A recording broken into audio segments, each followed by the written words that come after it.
Welcome to the conference call on MTU Aero Engines preliminary full year 2026 results. For your information, the management presentation, including the Q&A session, will be audio taped and streamed live or made available on demand on the internet. By attending the conference call, you grant permission for audio recordings intended for publication on the internet to be taken.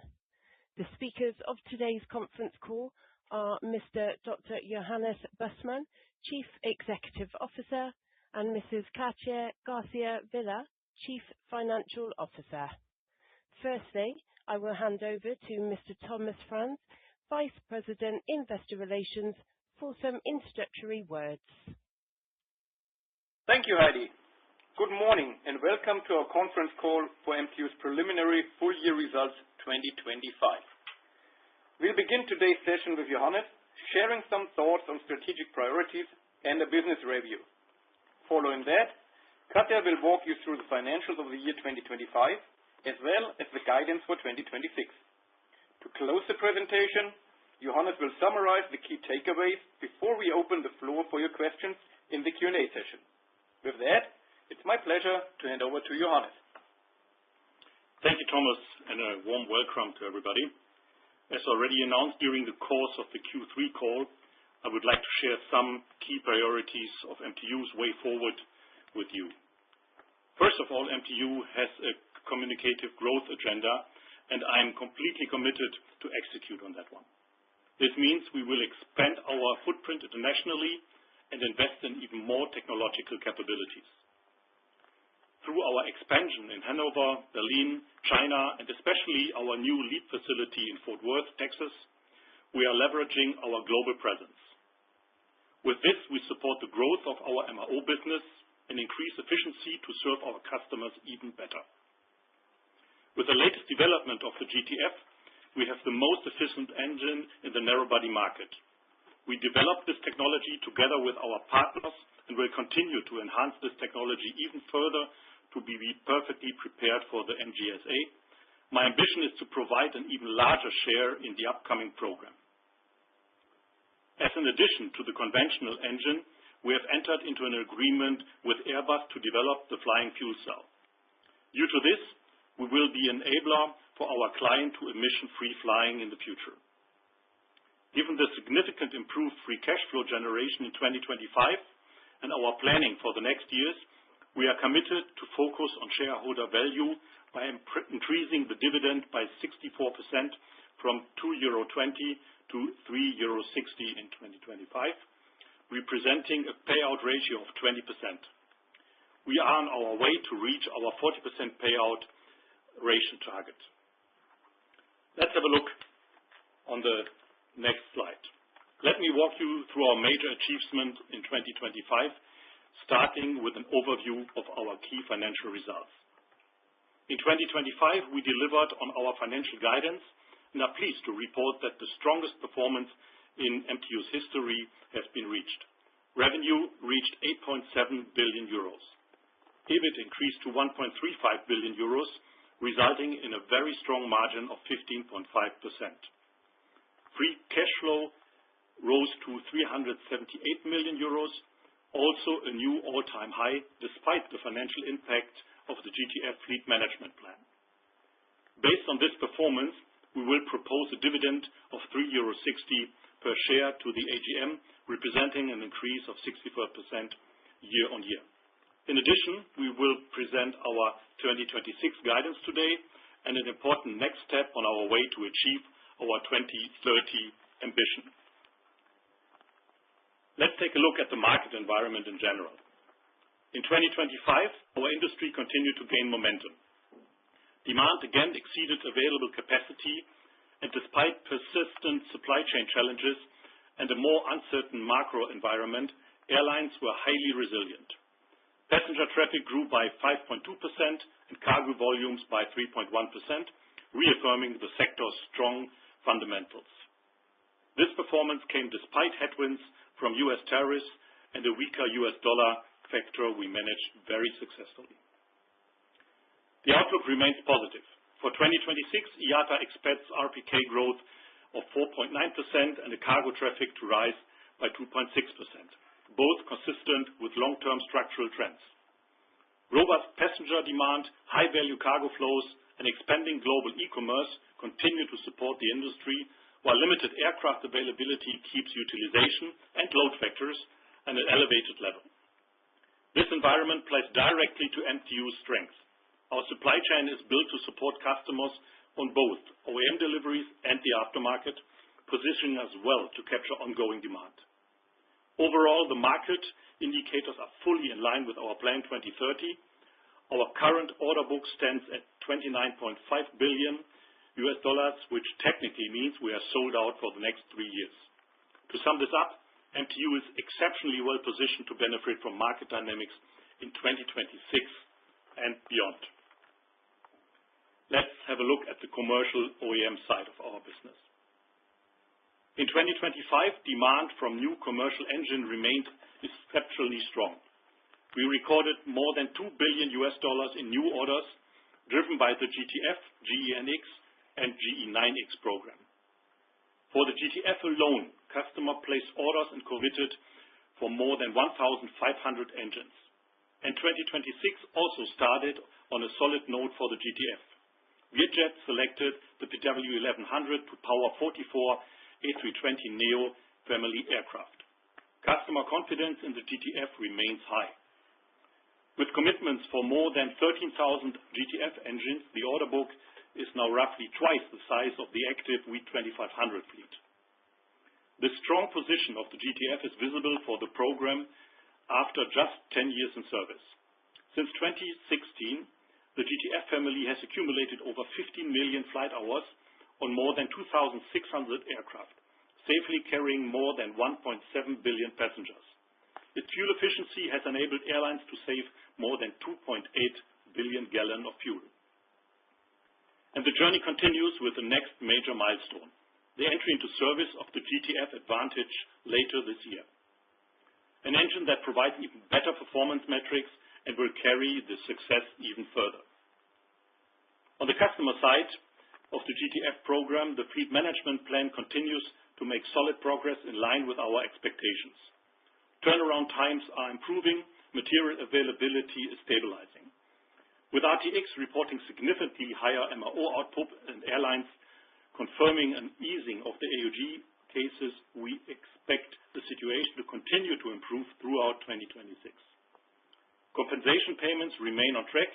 We contributed by roughly $360 million in 2025 and expect the remainder of the payments to be settled in the current year. Looking ahead, we continue to invest in the future of propulsion. In November, we reaffirmed our commitment with our partners Pratt & Whitney and JAEC to evolve the technologies for engines for the next generation of commercial aircraft. This partnership, which is now in place for more than 4 decades, will allow us to deliver even higher efficiency, lower emissions, and long-term competitiveness in the future. In short, MTU is taking advantage of the strong demand and is ready to deliver on our customer needs and is set for a strong and successful future. Let's have a look at the military OEM business.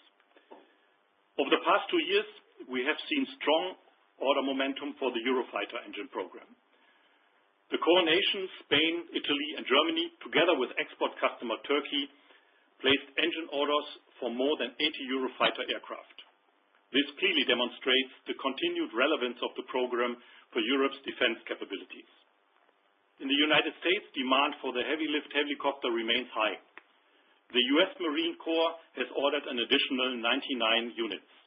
MTU holds an 18% share of the T408 engine program powering this platform, and we continue to benefit from the program's production ramp-up.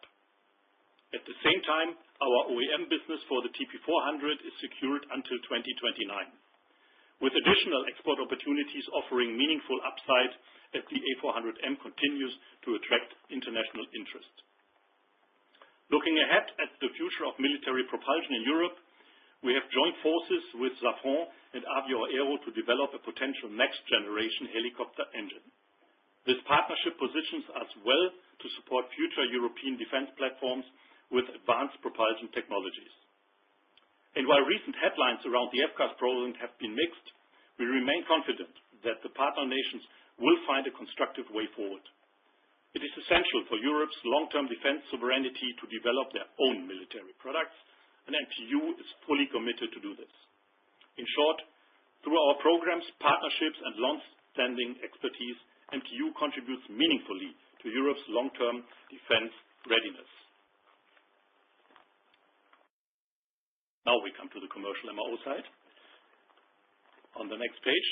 And here we are continuing to invest in both capacity and the scope of our product portfolio, strengthening our global footprint and supporting the ramp-up across all major engine programs. In Poland, MTU Aero has added a second test cell, enabling the site to execute 500 GTF shop visits per year from 2028 onwards, an important expansion of our European GTF capabilities. In China, we opened our second MRO shop, initially focused purely on GTF engines, and we delivered the first overhauled engines just months after the inauguration. Together with this, our first shop in MTU Maintenance Zhuhai, the site has now capacity for more than 700 shop visits annually, creating a major capacity hub in one of the world's fastest growing aviation markets. In North America, we enlarge our Fort Worth portfolio to include the LEAP and the GEnx later on, and will invest further to transform the site from an on-site service center into a full disassembly, assembly, and testing facility, significantly strengthening our market position in North America.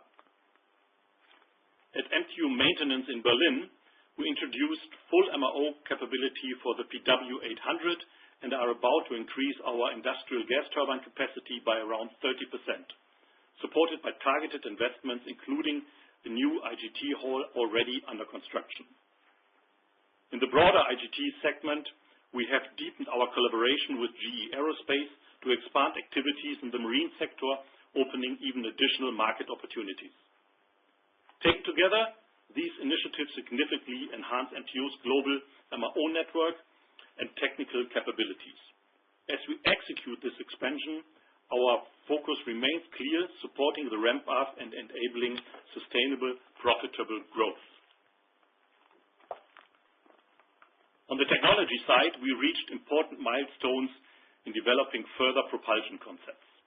First of all, we are proud that the GTF Advantage has received both FAA and EASA certification, positioning it for the market entry in 2026. Aircraft certification is expected soon. With higher thrust, improved fuel efficiency, and enhanced durability, the engine is particularly well suited for the larger aircraft of the A320neo family. In addition, RTX announced the introduction of a Hot Section Plus retrofit package, enabling to benefit from 90 to 95% of the durability improvements on the GTF Advantage. As announced earlier, our EAE consortium publicly reaffirmed its commitment to advancing the GTF architecture as a foundation for the next generation engines. We are incorporating all learnings from the first generation of GTF engines, design execution, as well as fleet experience. From today's point of view, the design of future engines will definitely be geared. Building on these advancements in our current product portfolio, we are simultaneously accelerating in the development of next-generation propulsion technologies. In June, we signed a memorandum of understanding with Airbus to jointly advance hydrogen fuel cell propulsion.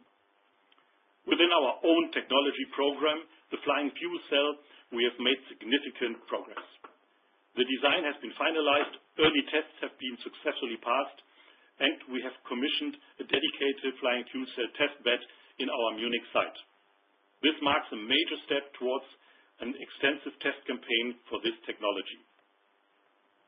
All of this demonstrates one thing very clearly: we are not only advancing propulsion technology, we are actively shaping what comes next. MTU is preparing the future of aviation step by step and with a very clear long-term vision. Over the past year, we have made strong progress in reducing CO2 emissions across our production sites. Here in Munich, for example, our new geothermal plant has been operating since December 2025 and will cover around 80% of our heating needs, entirely CO2-free.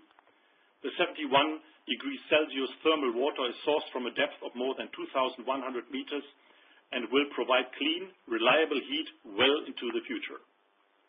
Looking ahead, our ambition is clear. Reduce CO2 emissions across all MTU sites by 63% by 2035 compared with 2024. Each location contributes through its own targeted measures. We are driving this ambition through three main levers: improving energy efficiency, expanding on-site renewable energy generation, and of course purchasing renewable energy such as green gas and green electricity. Together, these actions ensure that we are progressing credibly towards sustainable decarbonization. In addition to our operational success and progress, our sustainability performance is also externally recognized. MTU has once again received the silver medal in the EcoVadis sustainability rating. Together, these developments demonstrate that we are on a strong and credible path towards significantly decarbonization. With that one, I will hand over to Katja, and she will walk you through the numbers. Thank you, Johannes, and welcome from my side as well. Let me begin my part by briefly putting our results into perspective. For 2025, we achieved our several times upgraded guidance in all financial KPIs. These results are new record highs for MTU and mark the next milestone on our ongoing growth path. Revenues of 8.7 billion were in line with our updated guidance, clearly exceeding our initial guidance despite a weaker US dollar, a headwind we were able to offset through strong operational performance. Adjusted EBIT increased 29% to 1.35 billion, showing a strong margin of 15.5%. This represents a significant step up compared to our expectations. Adjusted net income roughly followed the EBIT growth as expected and grew 27% to 968 million. Free cash flow of 378 million came in significantly better than originally anticipated and in line with the guidance from October 2025. This marks another record level in recent years, even while carrying the burden of the GTF fleet management program, and it proves our progress in improving our cash conversion. Let's now take a closer look at some details behind this outstanding performance. Group revenues increased by 16% to 8.7 billion euros. In US dollar terms, revenues were up 21%.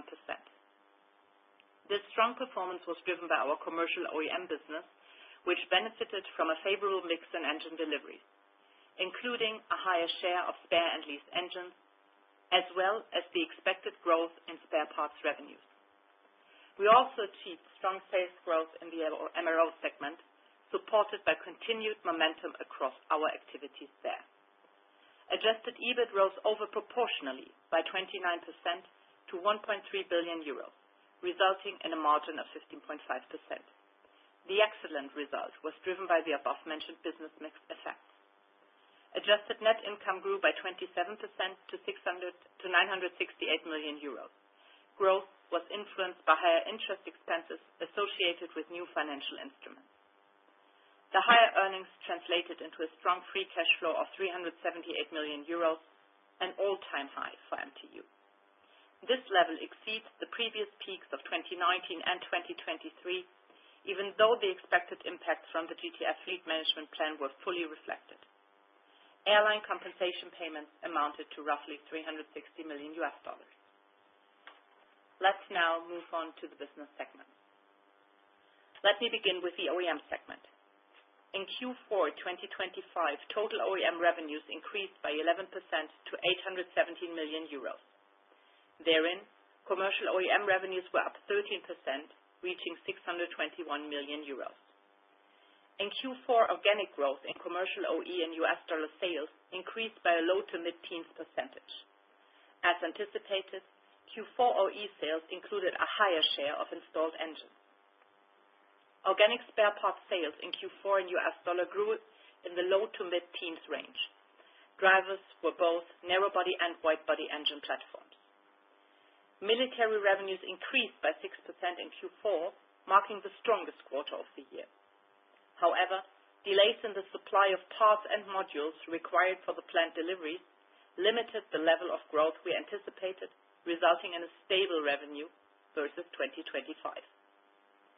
Adjusted EBIT for the quarter improved by 39% to 234 million euros, resulting in a margin of 28.6%. The margin development was as expected, reflecting the higher share of installed engines as well as lower than expected military revenues. For the full year, total OEM revenues increased by 14% to 2.9 billion euros. Commercial OEM revenues grew by 18%, reaching 2.3 billion euros. Organic commercial OE sales in US dollars were up around 10% for the full year 2025, a bit below our mid-teens guidance as the delivery plans within our various partnerships did not materialize as expected.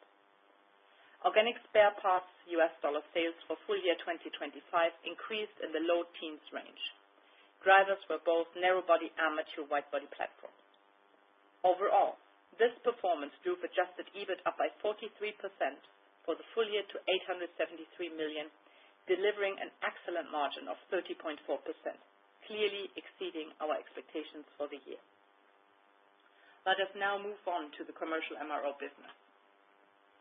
Commercial MRO revenues in the fourth quarter of 2025 increased by 11% to 1.7 billion, making it the strongest quarter of the year.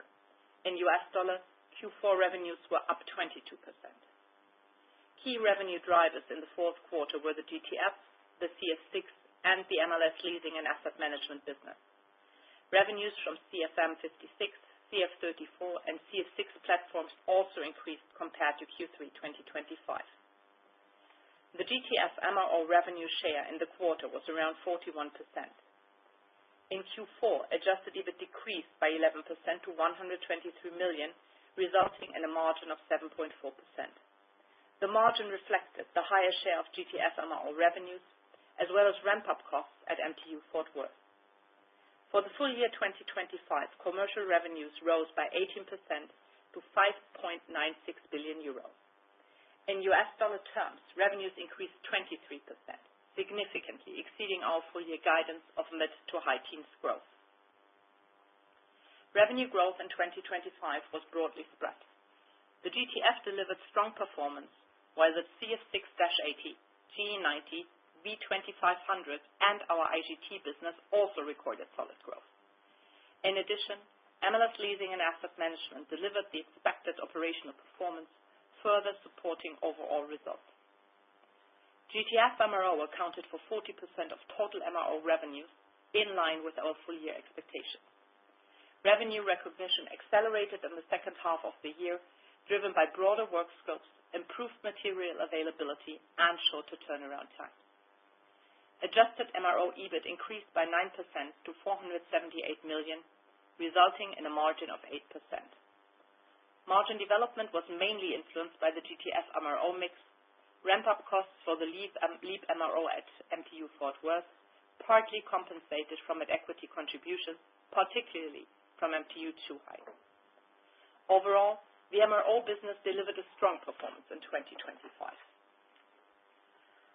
Let me now give you an update on our hedge book.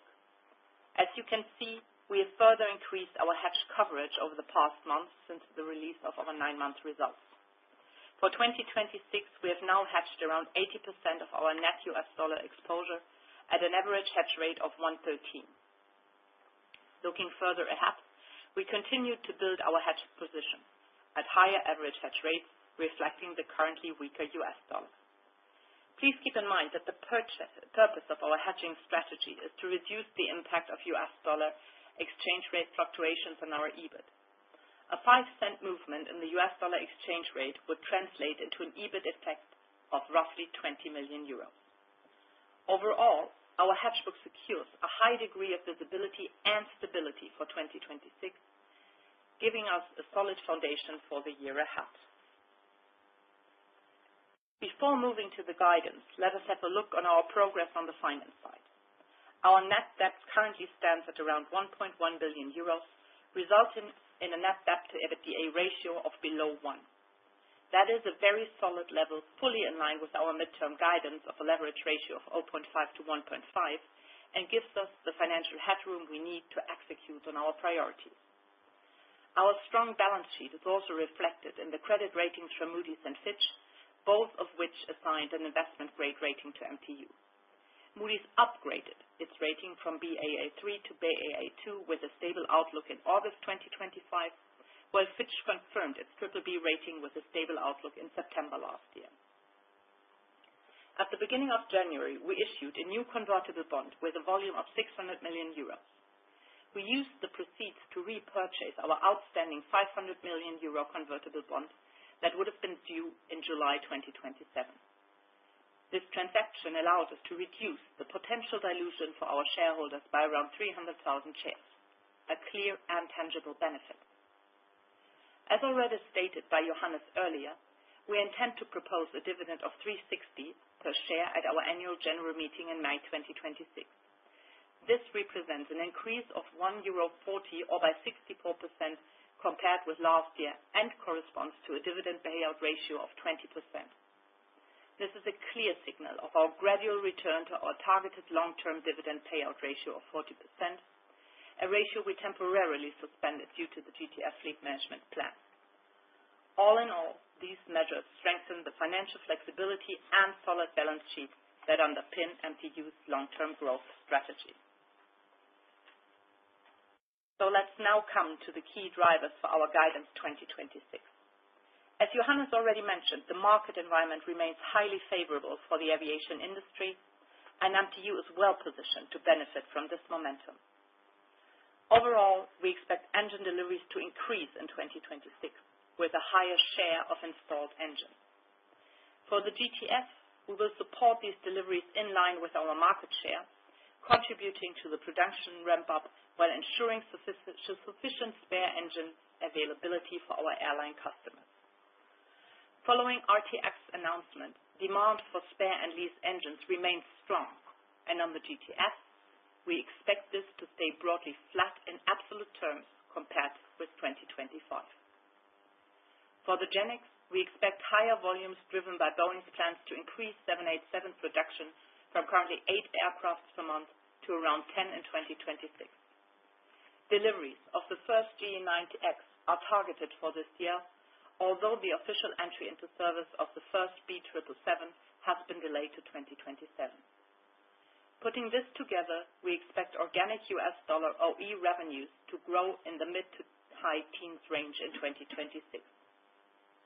This reflects the current expectations with respect to mix and pricing.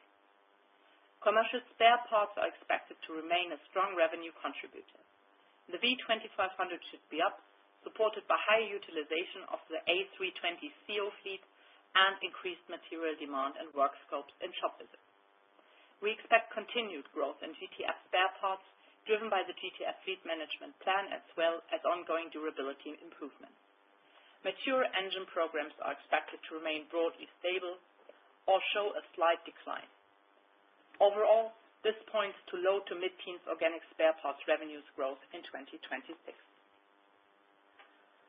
The military business will benefit from the strong order momentum for the EJ200, leading to higher deliveries. In addition, we expect a continued ramp-up in T408 production, which powers the CH-53K heavy-lift helicopter used by the U.S. Marines. The development contract for the next-generation fighter engine runs until September this year, and we remain optimistic that the governments will find a solution for the FCAS program. The phase-out of the German Tornado fleet will result in a gradual decline in RB199 revenues over the coming years. Due to some supply chain disruptions in 2025, we expect certain spillover effects into 2026. Altogether, this should result in an accelerated revenue growth in the mid-teens range. Commercial MRO will continue to benefit from strong air traffic, which drives high demand for mature engine programs in our independent MRO business. We also expect rising GE90 MRO volumes from our freighter customers. Our MLS leasing and asset management business will continue its growth trajectory. In 2025, we generated roughly 600 million euros in revenues, marking steady progress towards our 1 billion euro revenue target for 2030. For GTF MRO, we expect a revenue share of 40 to 45% in 2026. Key drivers will be the growing fleet and service, ongoing execution of the GTF fleet management plan, and further durability improvements. Together, these factors should translate into low to mid-teens US dollar revenue growth in MRO. Across all business segments, we expect continued growth in 2026, another important step towards achieving our midterm revenue target of 13 to 14 billion euros. The business drivers I've just outlined, with growth across all our segments, translate into expected total group revenues in the range of 9.2 to 9.7 billion euros, based on a US dollar exchange rate of 1.20.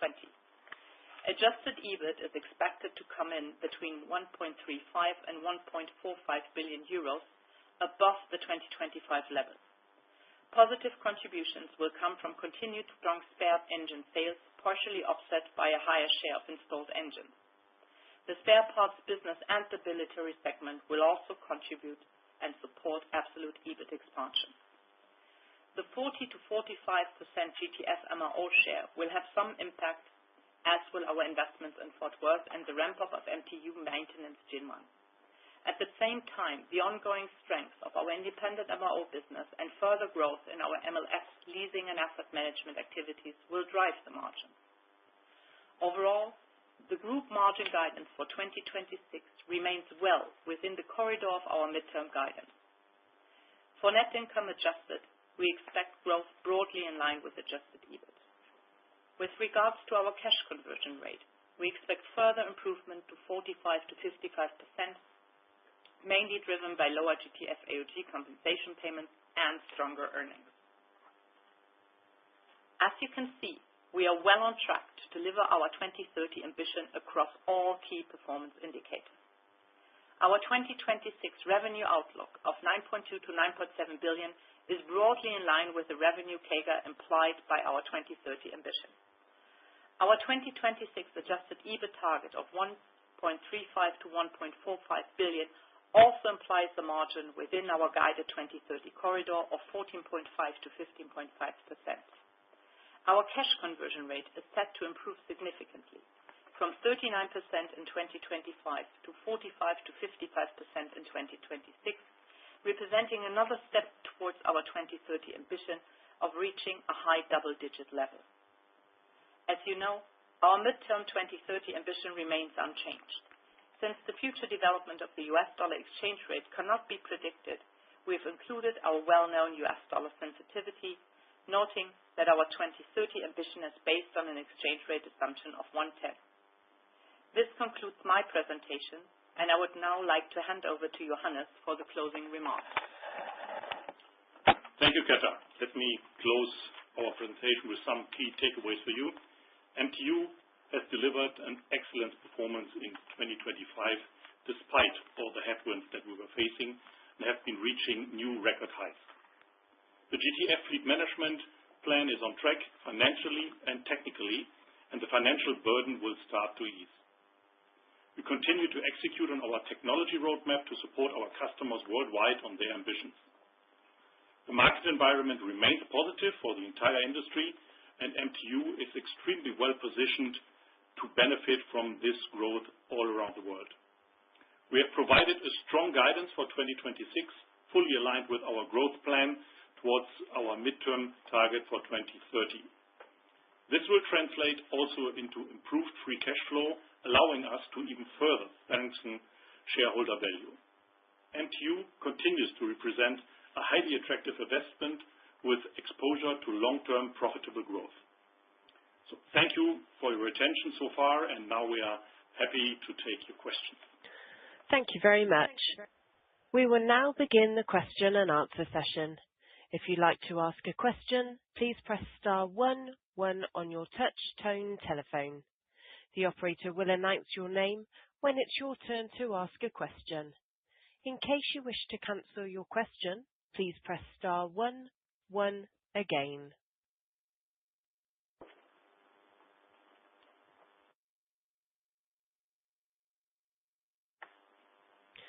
Mr. David Perry from JP Morgan, may we have your question?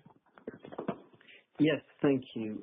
Good morning or good afternoon, I think, for you, Johannes and Katja. Can I ask one question of each of you, please? Johannes, I think you've been in the role now maybe 6 to 8 months, I think.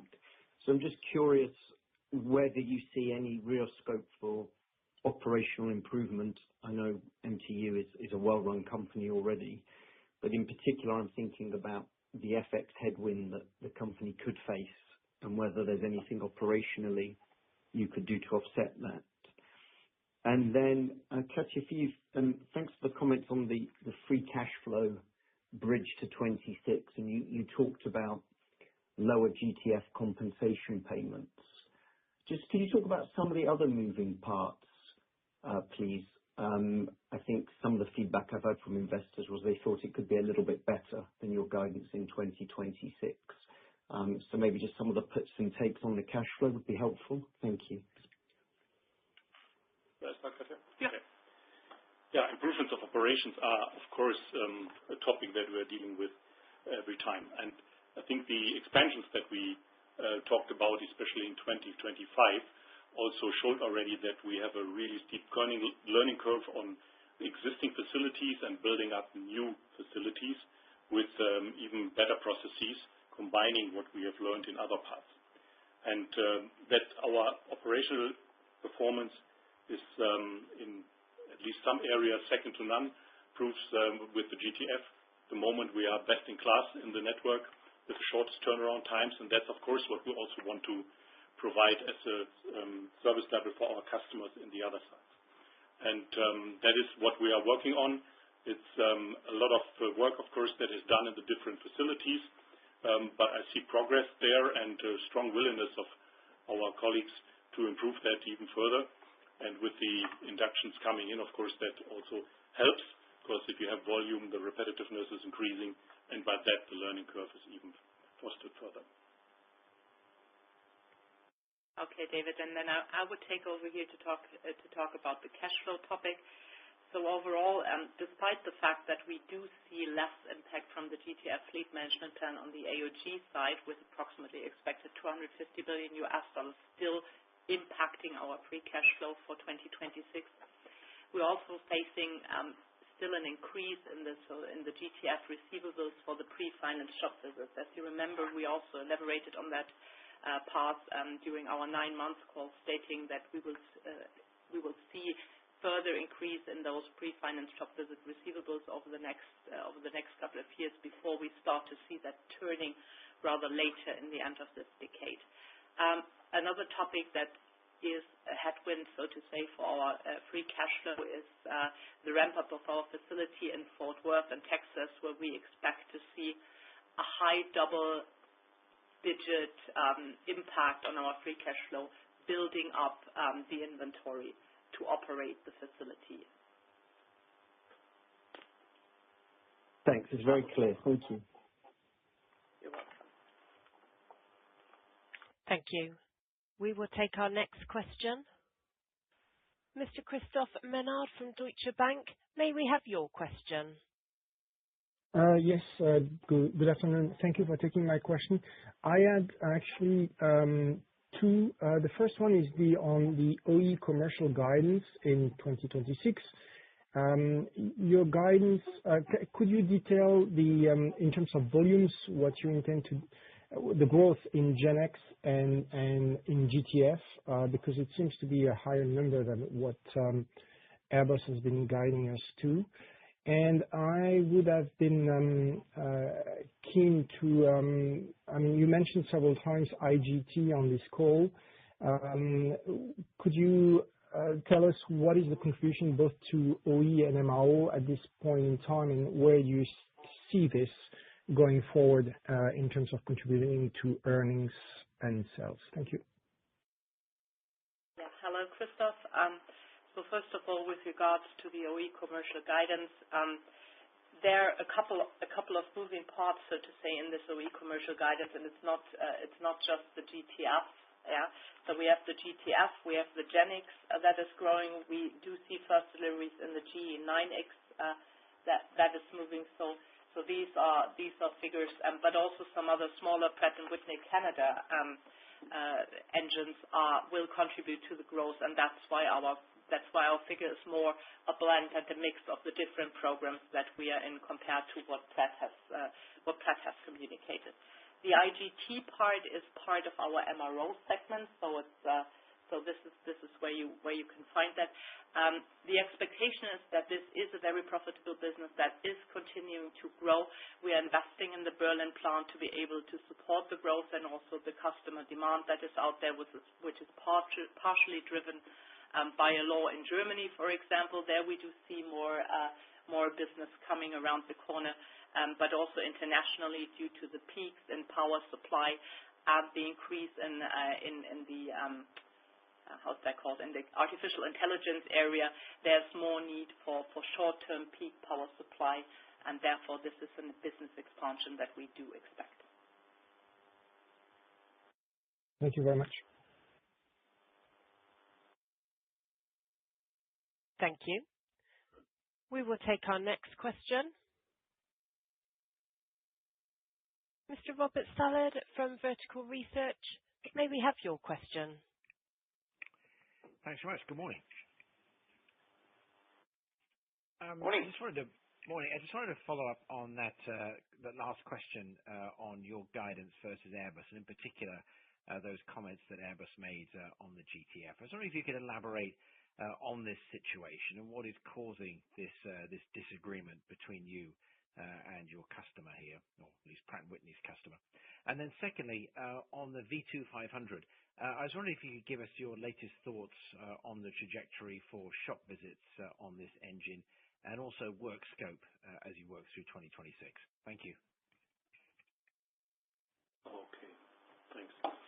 Yeah, I mean, the discussions on the deliveries between Pratt & Whitney and Airbus are still ongoing, and all of you read that Guillaume commented on it. So obviously we have not come to a conclusion so far, but the two partners are negotiating, and so that's what I think we will have to wait for, and I'm pretty sure that they will find a solution. So the orders, of course, have been placed, and we in the consortium have discussed what we can deliver as a total, and now Pratt is discussing with Airbus how we deal with this in the relationship to Airbus and our other customers.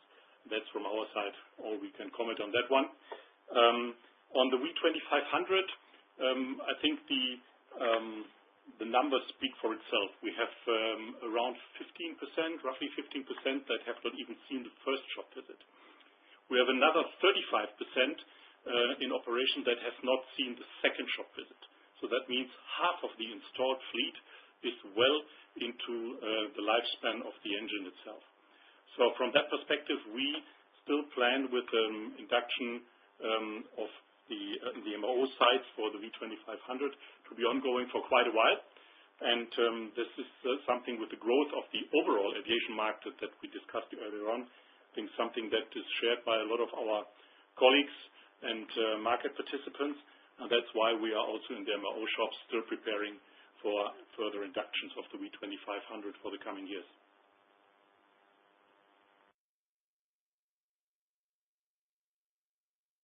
Did that answer the question? Yeah, just on the work scope, sorry. The work scope, of course, is that's with the further you go down the road, the work scopes get heavier, of course. So that means the second work scope is normally heavier than the first one, and so on.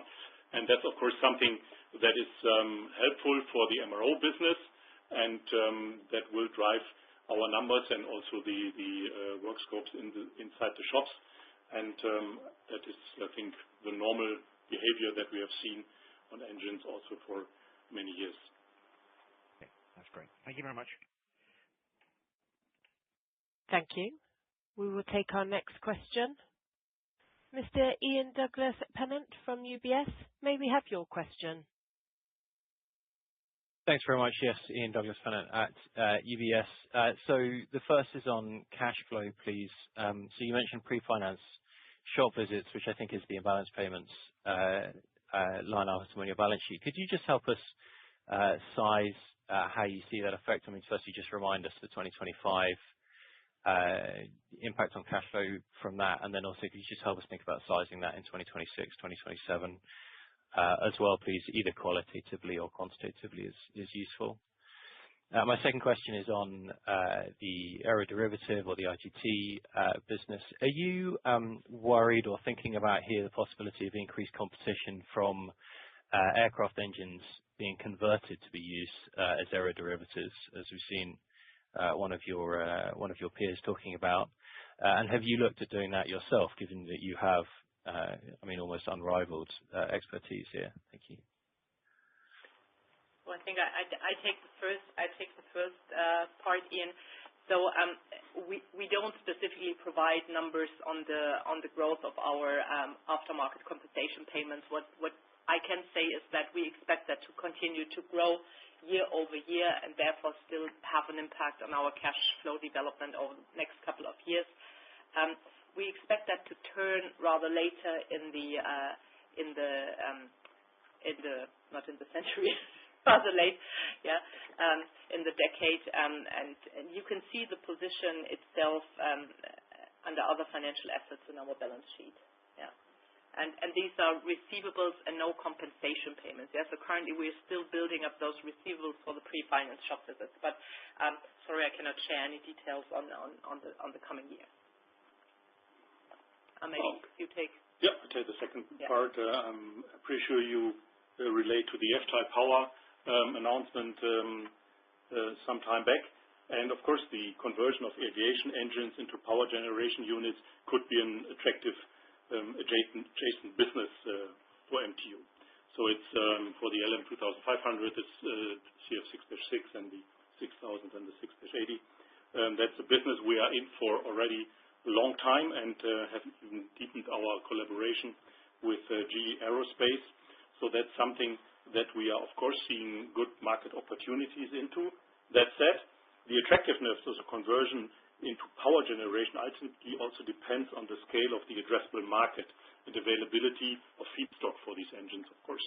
And we certainly have the potential that we are observing, and we have, as we're active on both sides, I think we have also a good visibility of what is more attractive for us, and that path we will then follow with the customer demand being on the side.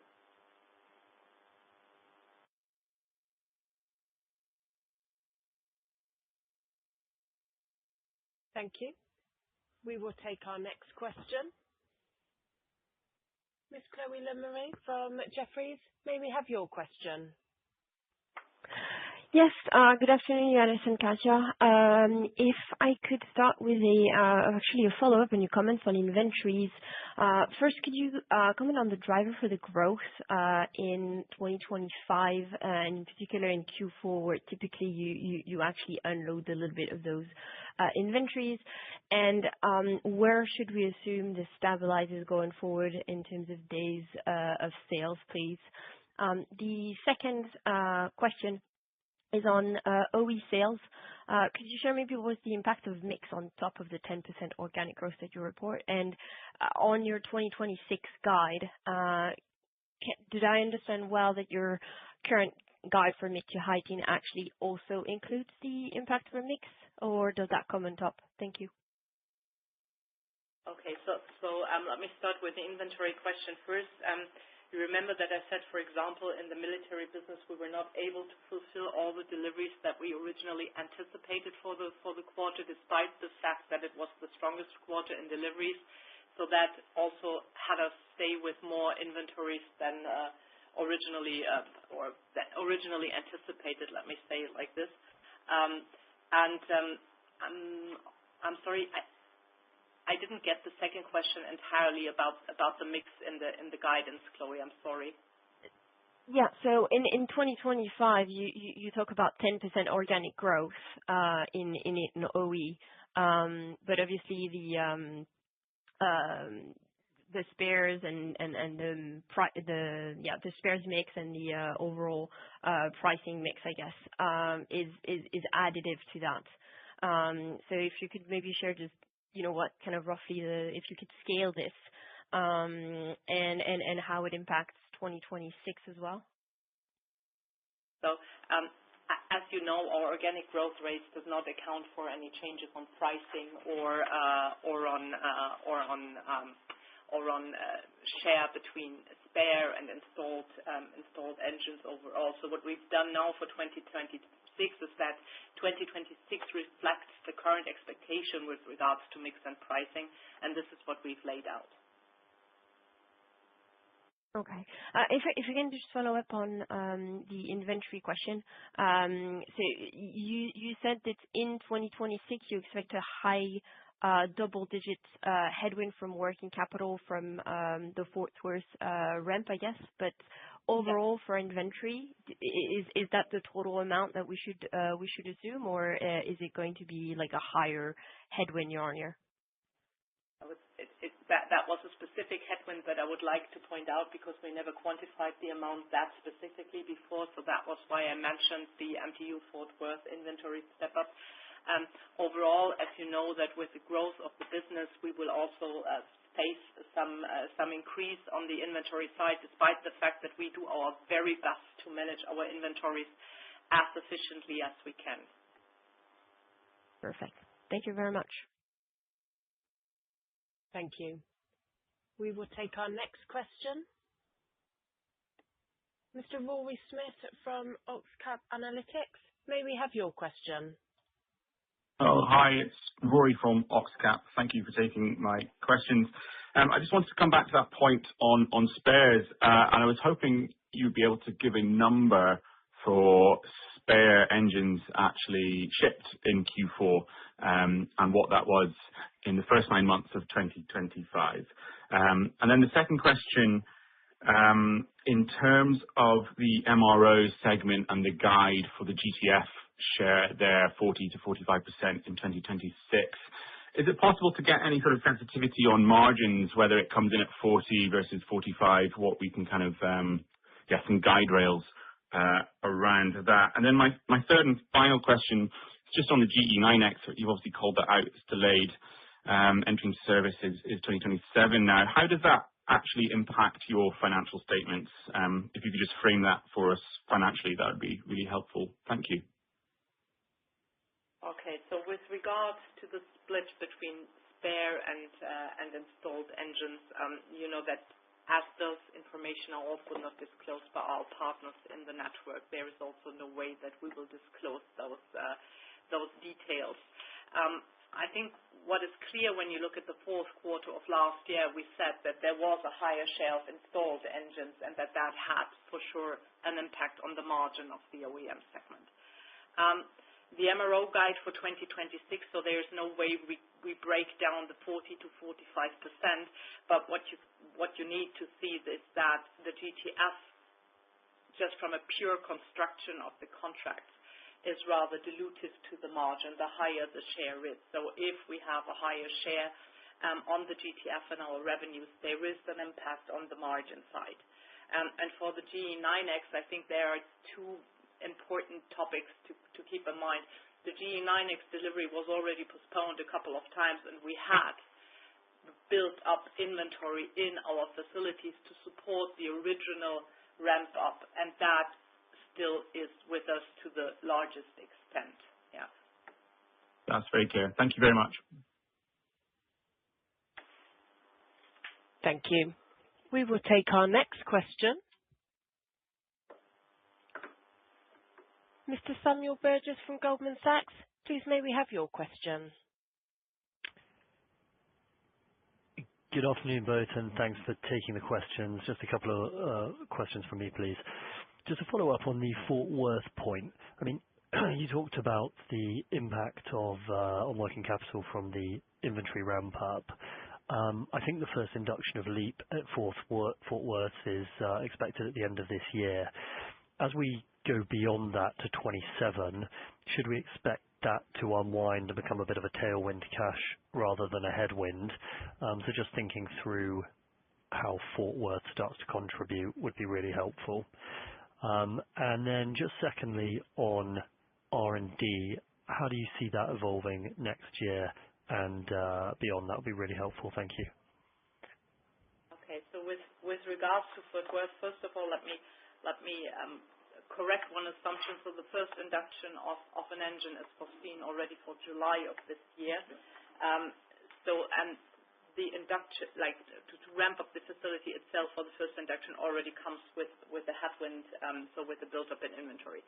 As we will continue to ramp up that facility over the next couple of years until 2030, you can expect further impacts coming from this ramp-up on the inventory side. So we expect a similar impact year over year, more or less. So that's a big topic. And on the R&D side for 2026, that is a bit of a two answer question. So there is the R&D, the capitalized R&D we rather expect to decrease during the course of the next year compared to the 2025 level. And the self-financed R&D we expect to maybe increase a little bit compared to prior year's level, but that is more or less what we do see. And I think it's clear as we continue to follow our technology agenda, there's more development work to be done in that area.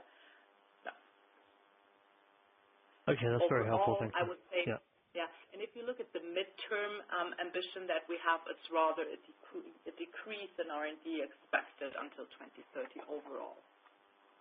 Okay, very helpful. Thank you very much. Thank you. We will take our next question. Mr. Sash Tusa from Agency Partners, may we have your question?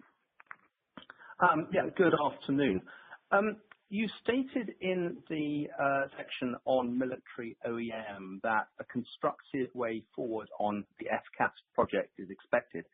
I wonder if you could just elaborate a bit on that. What do you see as being a constructive way forward?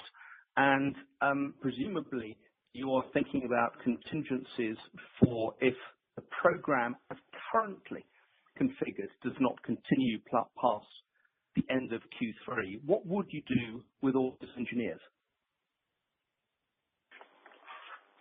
Well, okay, I take that one. As you mentioned, the phase 1B is ongoing until end of September this year, and we are delivering together with our partner Safran and ITP there according to the time plan and according to what the deliverables are. So that means in our pillar 2, in the entire FCAS program, we have a very stable and good working relationship that we are also willing to continue whatever the solution the politicians in Europe might take. So that's something where we have aligned, and the question is now, what do the politicians decide? And that's not in our hand. I think we need guidance from politics, which direction they want to go, how the system should look like, and then we as an industry and then in our share with the engine, of course, can join forces, and depending on these decisions, the consortium stays as it is for Pillar 2, or it might need to be adjusted, but that's something for us only now to guess. So that's nothing that we can elaborate on in detail as we don't know these facts, and we are waiting for a decision. What I'm really confident on that at least the German politicians where I'm in contact with, they have understood that a decision has to be taken soon, and there is a strong will to do so. But of course, it's a European program, and that's why several governments need to come together and make a decision, and that's what we are waiting for. Okay, thank you very much. Thank you. We will take our next question. Benjamin Heelan from Bank of America, please may we have your question? Yeah, thank you. I hope you guys are well. So first question for me. So you've guided for 135 to 145 from an EBIT perspective. My interpretation of your comments is that it's the spare engine ratio, which is somewhat of the swing factor as to why you would be towards the bottom end or the upper end. Is that a fair assessment, or is there something else going on that could move through the year? If there's any color of kind of what drives you to the top or the bottom of that range. Secondly, obviously, spare engine ratio, I appreciate you're not going to give any numbers, but qualitatively, how should we be thinking about that into 2027 and potentially beyond? Is there any color that you can provide around that? Because I think, my view in particular is it is clearly elevated right now, so understanding how long it's going to remain at an elevated level. And then third question, obviously Airbus are very unhappy based on the comments that they made on their conference call. Can you talk a little bit through what are the bottlenecks? What has driven this shift over the past couple of months? Are there new bottlenecks in production that we need to be thinking of? Is it a stickier AOG situation? Just can you help frame a little bit as to what has driven the need to shift the deliveries from Airbus over the past couple of months? Thank you.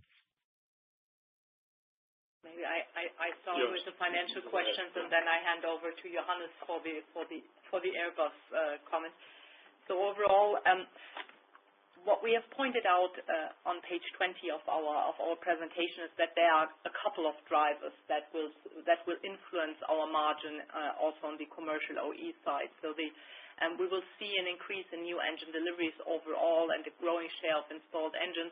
And just to really remind you once again, it's not only all about the GTF. Yeah? So there are also a lot of other engines that we supply, and also in there we do have spare and installed engines that we do supply. The GTF definitely is a driver, but also the B787, so the GEnx engine, or also the B777 that will start will have an influence. So it's not only the topic of the GTF spare engine ratio or total number that lifts that. When you look at the overall development, I think it's clear that we are currently operating at an elevated level with regards to the spare and lease engines in the GTF program. But also there, I would like to make one comment. In the newer engine programs, we do expect to see an elevated level for a much longer time moving forward, because of the fact that those engines overall are being operated under much harsher conditions than engines have been operated in the past. And that's not only true for the PW11 or for the GTF, but it's also true for other engine programs. So overall, we do not expect to move back to a historic level of maybe 10% of spare and lease engines in the market. We rather expect that to remain elevated. Nevertheless, the current levels will not be sustainable for the longer future. For this year, and this is also a comment that we have made, in absolute terms, we expect the delivery of spare and lease engines to be pretty much in line with what we've seen in 2025. But due to the increase in installed, there will be a reduction in the overall ratio. Maybe Johannes, with that, I hand over to the Airbus part of the question. Okay, of course. Yeah, of course, Guillaume obviously is not happy with the actual status of the negotiations. As a matter of fact, there is no new Nottelbeck, nothing at all. We have, I think, proven that in especially Q4 last year, that we have made progress on the MRO side and the throughput turnaround times. So in order to decrease the AOG situation for the airlines. Then all things come together. There is a mixture of requests from Airbus, what they want to get delivered. As you know, GTF is for the A220, the sole engine, and for the A320, it's a mixture between LEAP and the GTF. And in that overall setup, of course, there needs to be a solution that Pratt is negotiating with Airbus. But we can't further comment on that one. We're also not familiar with all the details that are on the table there, but I'm very confident that they will find a solution, and think that Guillaume is not happy with the clear message that he sent, and we're aware of that one. Very clear. Thank you both. Appreciate it. Thank you. We will take our next question.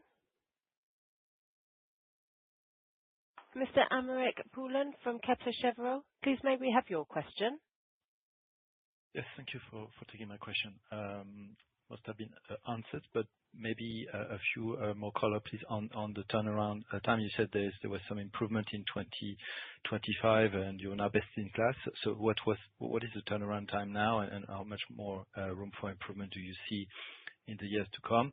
And then your competitor mentioned that given the low retirement rate, the number of shop visits should stay pretty flat up to 2028 before starting their descent. Do you see the same phenomenon for the V2500, or do you see a higher retirement rate coming now? So, okay. V25, just a second. Okay, so on the turnaround times, that's always a mixture of different numbers. Of course, the work scopes are different depending on how long the engines have been run, in which environment they have been operated.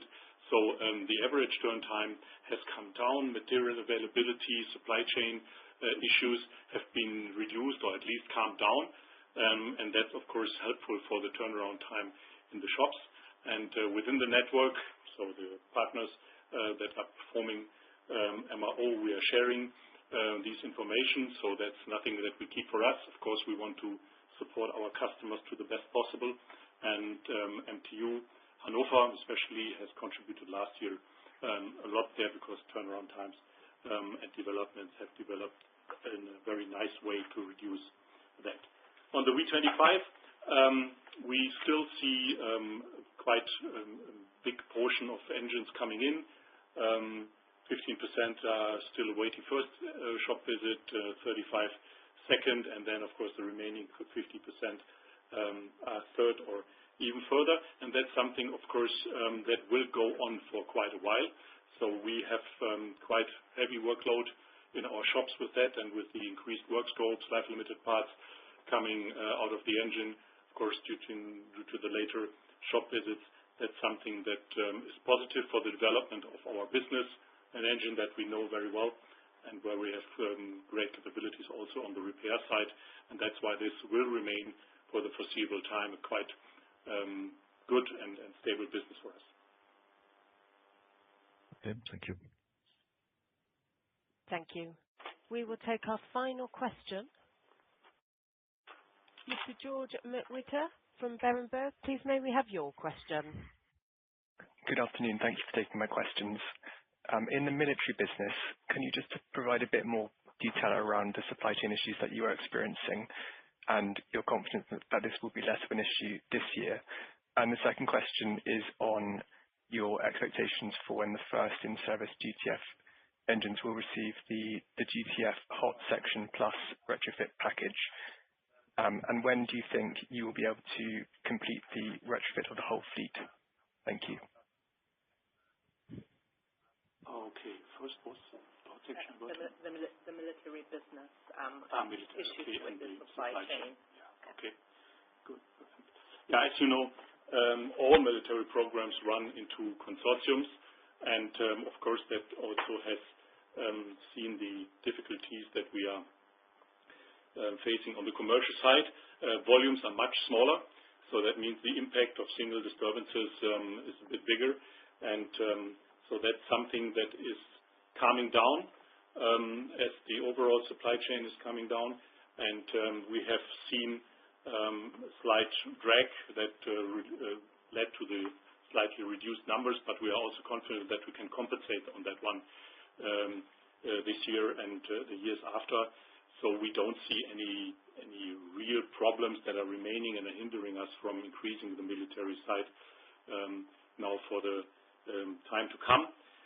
The Hot Section Plus from Pratt & Whitney is, of course, interesting for the installment in the already delivered engines on the GTF side, and it covers for around 90-95% of the durability issues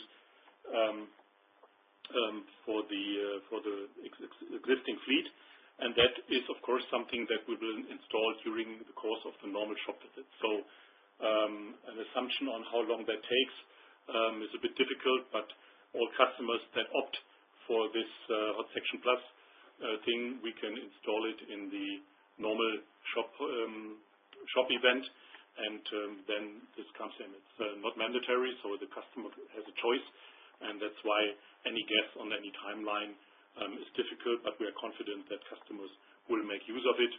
To what extent remains to be seen, and maybe when we have a little more time down the road, then we can elaborate on these numbers. Thank you. This concludes today's question and answer session. I'll now hand the call back to Mr. Thomas Franz for closing remarks. Yes, thank you. This indeed marks the end of today's call. Thank you, Johannes. Thank you, Katja, for your presentation, and thank you all participants for the interest and the questions. As usual, for further information and details, reach out to the IR team. Beyond that, have a great day, and yeah, hear you soon. We want to thank Mr. Dr. Johannes Bussmann and Mrs. Katja Garcia Villa and all the participants of this conference. Goodbye.